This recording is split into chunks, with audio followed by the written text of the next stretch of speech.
As Pastor Lorenz mentioned, our first Bible reading comes to us this afternoon from Genesis 49 to 5, 6 and 7.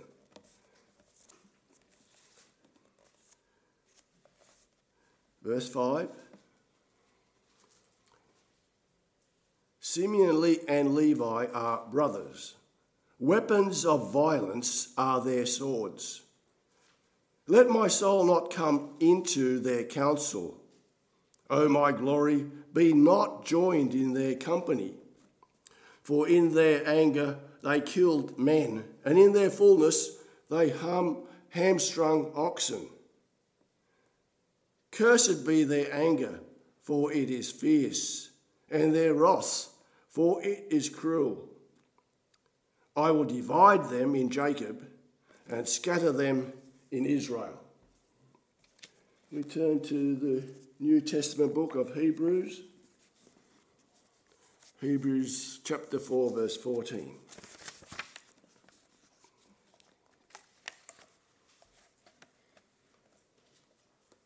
Through to 16. It's entitled, Jesus the Great High Priest. Since then, we have a great high priest who has passed through the heavens, Jesus, the Son of God. Let us hold fast our confession. For we do not have a high priest who is unable to sympathize with our weaknesses, but one who in every respect has been tempted as we are, yet without sin. Let us then, with confidence, draw near to the throne of grace, that we may receive mercy and find grace to help in time of need. May the Lord add his blessing to our Bible reading this afternoon.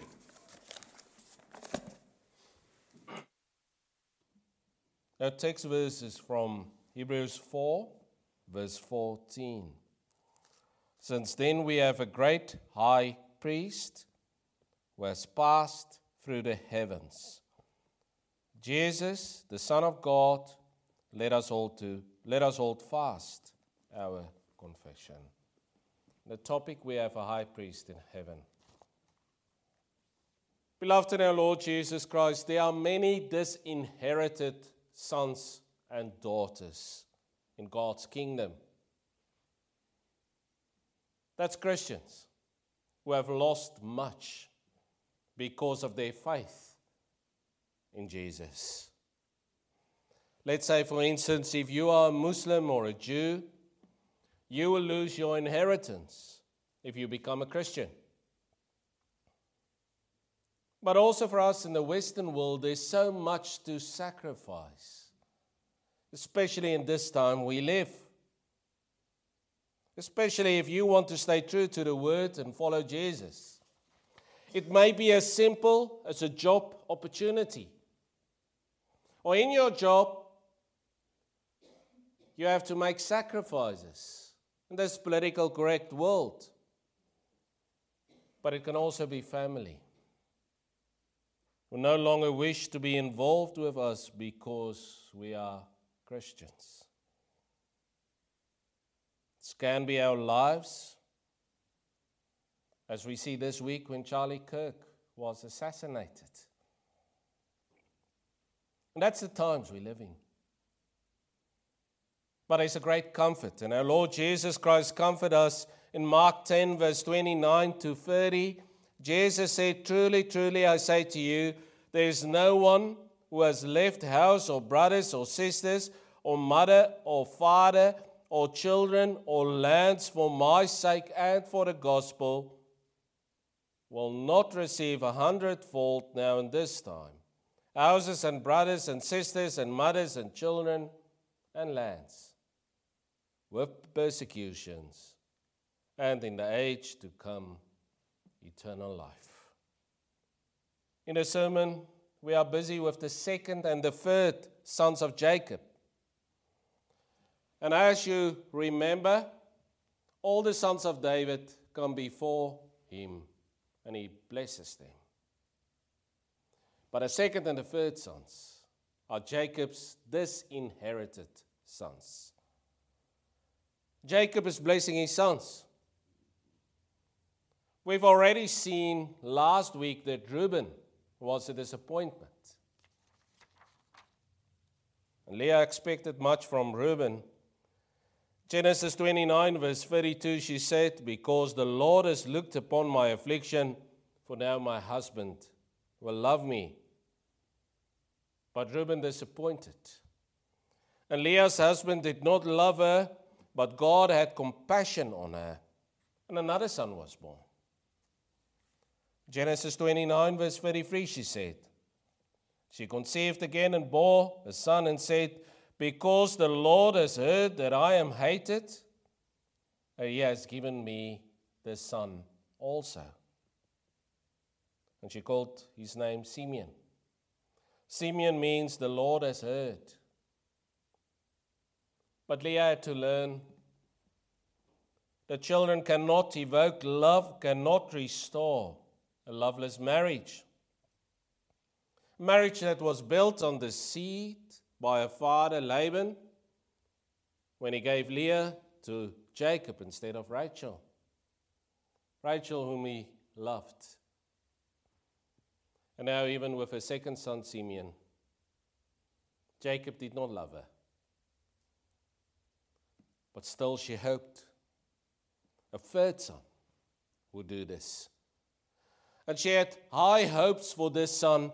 Leah said in Genesis 29, verse 34, again she conceived and bore a son and said, "Now this time my husband will be attached to me, because I have borne him 3 sons." And therefore his name was called Levi.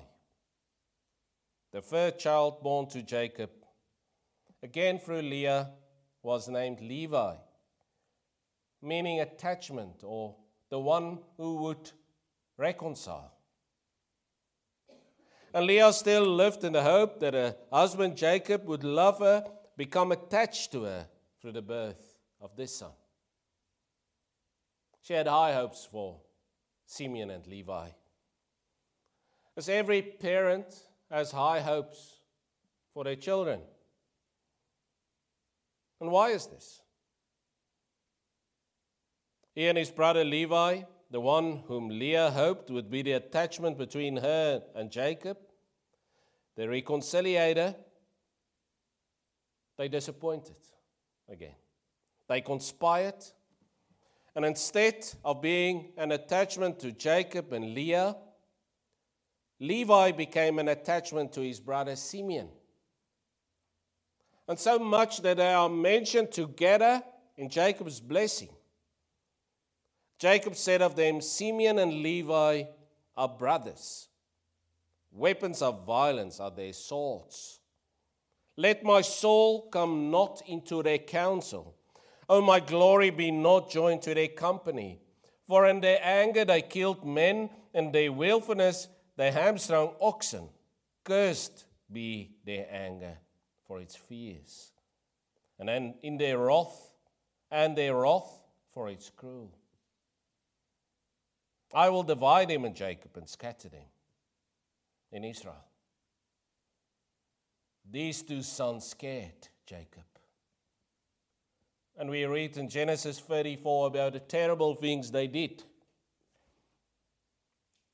And it left a bitter taste in the mouth of Jacob. So what did they do? When they heard that the prince of Shechem had dishonored their sister Dinah, they attacked the city in retaliation. They killed everything. All male inhabitants. And all the women, children, and livestock were carried away. The oxen were killed. The houses were looted and robbed. So much so that they disgusted their father Jacob because of their cruelty. They caused Jacob great grief, significant loss. So much so that Jacob didn't bless his sons that day, but cursed them. And let us first look at what this meant for Simeon. The tribe of Simeon became small during the people of Israel's journey in the desert. They started from Egypt, being the third largest tribe, Numbers 123. But 35 years later, 63% of this tribe perished. They became the smallest tribe. Numbers 26 verse 14. But through the Lord's grace, it changed for Levi. Why? The Levites were faithful to the Lord during the people's rebellion of the golden calf, Exodus 32. And because of that, they would not receive land, but they would receive the Lord as their inheritance, Joshua 13 verse 33. And what an important lesson. Contrary to Simeon's children who continued with the sins of their fathers, Levi served the Lord. And while the people rebelled and wanted to pray to an idol, Levi served the Lord. And how glorious to serve the Lord, to repent of your sins, as well as the sins of your fathers. And so the Lord turned the curse of Jacob around for Levi. Jacob cursed Levi, but God blessed him. Jacob disinherited Levi, but the Lord bestowed upon him 48 cities, Levitical cities, across Israel. Levi became poor, but God made him rich. Levi became homeless, but the Lord gave him a house. For Levi may dwell within the temple. Levi was scattered, but God used him as an instrument to bind together. Yes, to bind all the tribes together and to bind Israel to the Lord. Levi would become the father of the Levites who would serve as priests in the Lord's temple. And how glorious was the privilege of the Levites. This tribe was charged with worship. They had to make sure that everything around the tabernacle went smoothly. And every man from the age of 25 to 50 years had to devote himself to the service in the sanctuary.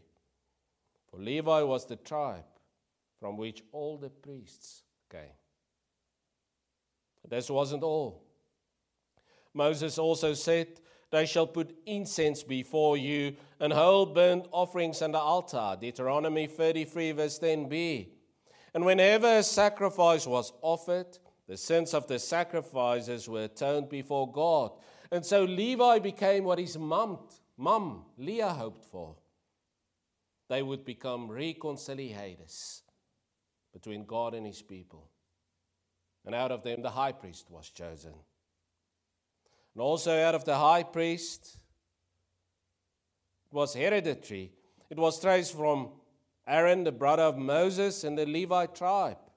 And the high priest then held the higher leadership position. One of his roles was overseeing the responsibilities of all the other priests. And only the high priest could wear the Urim and Thummim, engraved dice-like stones to determine truth or falsity. And so the Hebrew people would go to the high priest to know the will of God.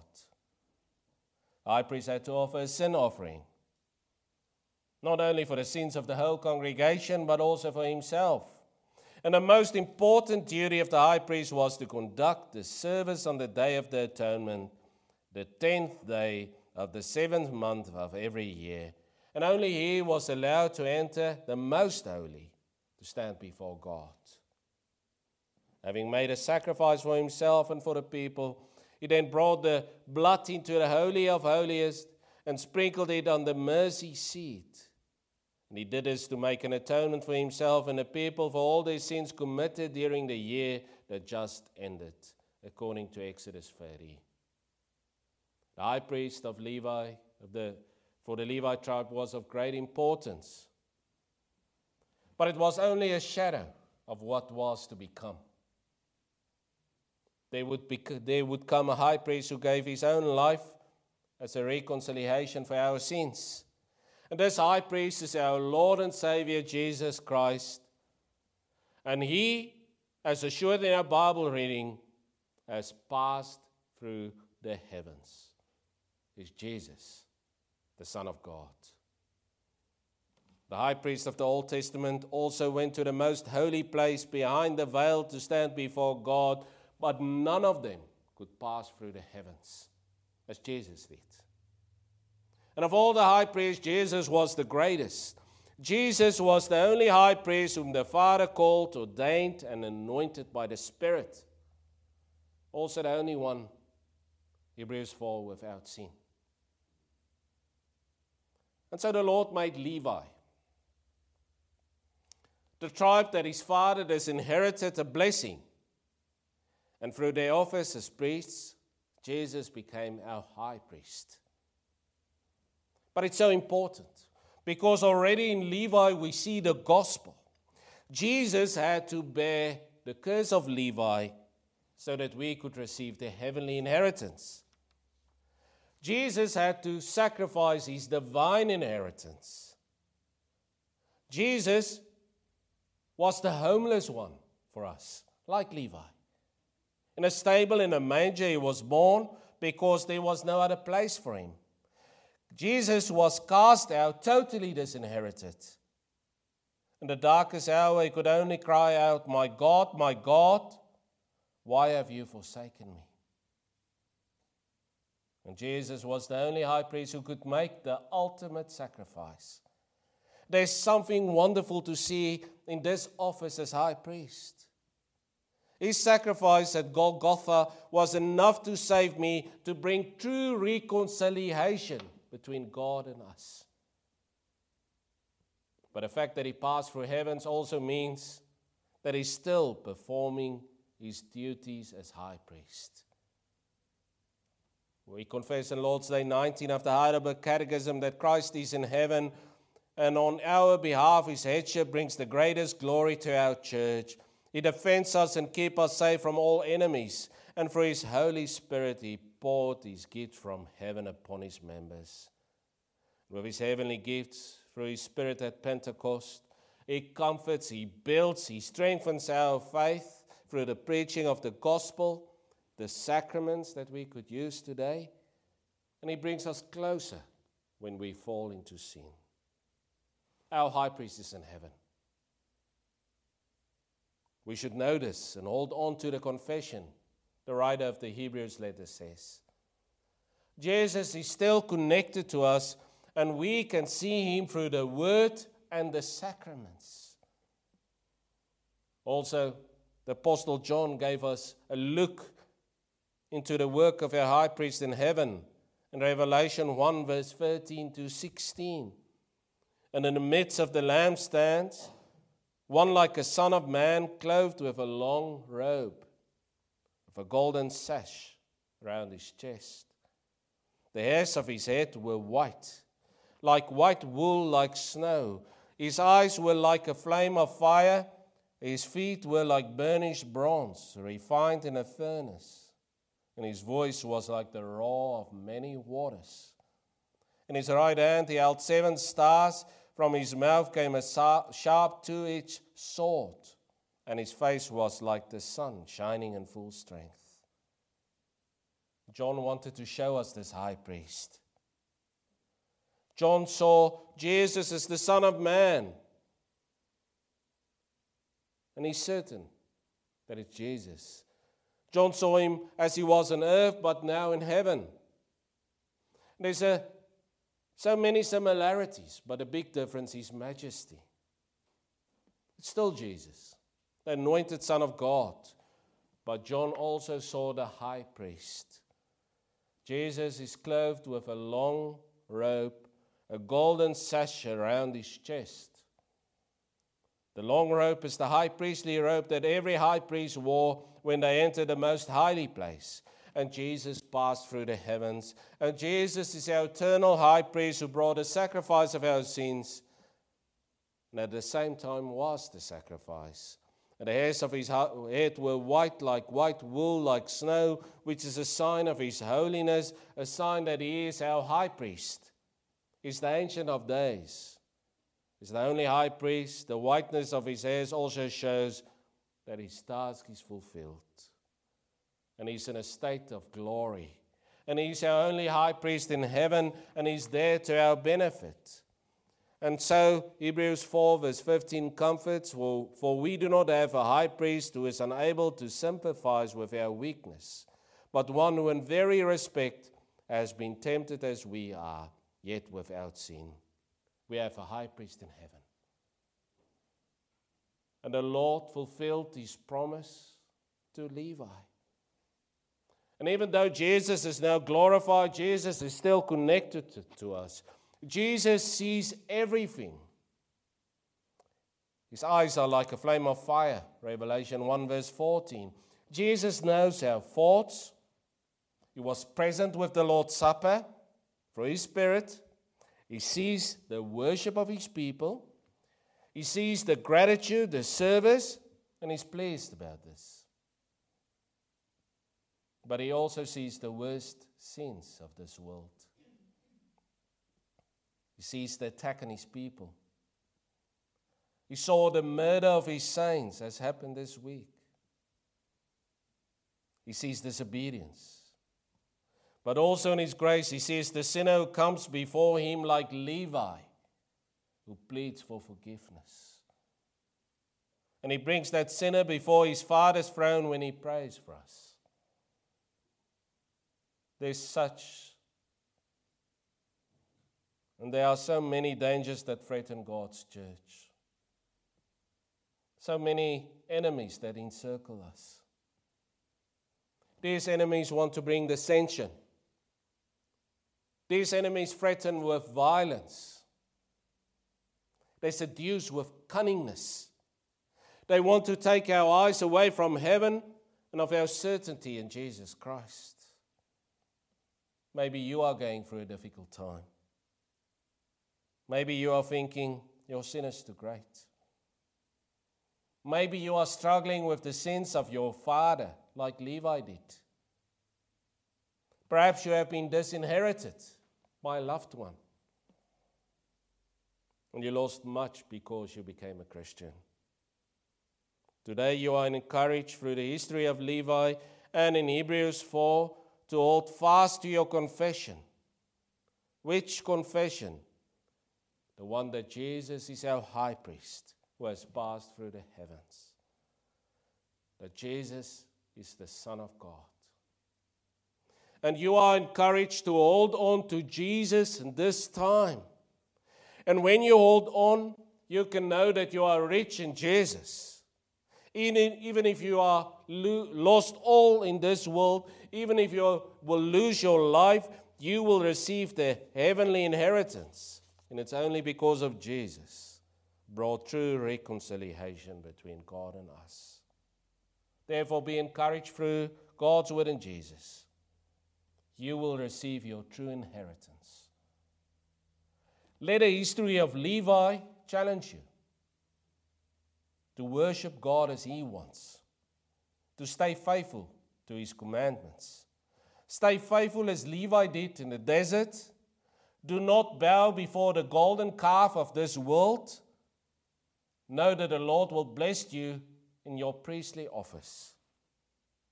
This means every believer has direct access to God through Christ's finished work as high priest. And we share in Jesus' prophetic, priestly, and kingly offices, enabling us to act as witnesses, intercessors through prayer, and champions of God's will. This means we will speak God's word to others by proclaiming the gospel. We will offer spiritual sacrifices and make intercession for others through prayer. And kingly, we will advocate for God's justice and kingdom, his eternal kingdom. May the Lord bless you in your calling. Amen. Let us pray. Our Heavenly Father, we thank you for our high priest in heaven, our Lord Jesus Christ. and that we so clearly can see your grace to Levi going through the ages, and how it was fulfilled in Jesus. Levi, who lost so much, was disinherited, and rightly so. But the one who stayed obedient to you, and because of that, he could become a priest and serve you. We thank you for our high priest who gave himself as a reconciliation for our sins. And we pray, Lord, that we in our priestly office will continue, that we will sacrifice even our lives if it must. We thank you also for faithful children. We thank you for the sacrifice, the willingness of evangelists, people who speak the truth. Thank you also for the life of Charlie Kirk. And we know that your voice will never be silenced. We pray this in Jesus' name. Amen.